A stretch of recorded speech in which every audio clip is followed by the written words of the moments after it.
Halo semua, nama gue Bayu. Gue mau cerita kejadian yang menurut gue creepy ketika gue masih bayi. Kejadian ini sebenarnya dialami sama bapak dan ibu gue. Jadi waktu itu ibu gue lagi nginep di rumah nenek. Karena umur kandungannya yang udah tua, jadi takut kenapa-napa kalau sendirian di rumah. Karena bapak juga kerja. Sore itu ibu gue ngerasain mules yang lumayan. Akhirnya nenek dan ibu berangkat ke rumah sakit terdekat. Dan ya, bener aja. Dokter bilang kalau malam itu ibu gue akan melahirkan. Bapak yang udah dikabari nenek langsung nyusul ke rumah sakit.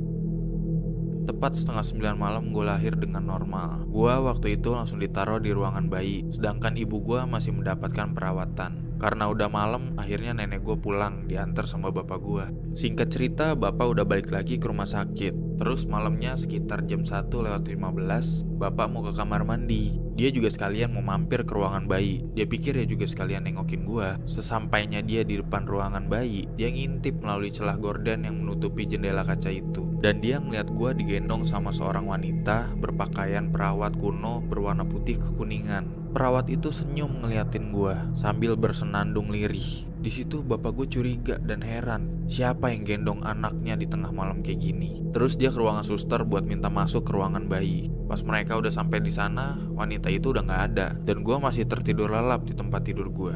Bapak gue udah coba ngejelasin apa yang dia lihat barusan. Namun suster itu gak percaya dan dia cuma ngomong, "Bapak tenang aja, anaknya kami jagain kok. Bapak mungkin cuma kecapean. Bapak tenang aja ya." Akhirnya bapak pun kembali ke ruangan ibu dan beristirahat. Keesokan paginya gue diantar sama suster ke ruangan ibu gue supaya dikasih ASI. Kita juga diperbolehkan buat pulang siang itu. Singkat cerita, kita udah ada di rumah. Pada saat ibu ganti baju gue, dia tiba-tiba teriak manggil bapak. Betapa kagetnya dia ngelihat punggung gue merah bertaplak tangan. Terus bapak ingat sama kejadian tadi malam soal sosok yang lagi gendong gue di ruangan bayi. Bapak ngerasa udah gak beres. Akhirnya dia manggil paman gue yang bisa dibilang punya sixth sense. Terus malamnya paman gue langsung datang. Dia ngelihat tanda tersebut dan mencoba menerawang apa yang terjadi sama gue. Katanya emang bener yang tadi malam itu adalah sesosok perawat yang telah lama meninggal akibat keguguran di rumah sakit itu. Sosok itu gak jahat sih, cuma ya dia suka anak bayi karena dia nganggep bayi-bayi itu seperti anaknya sendiri.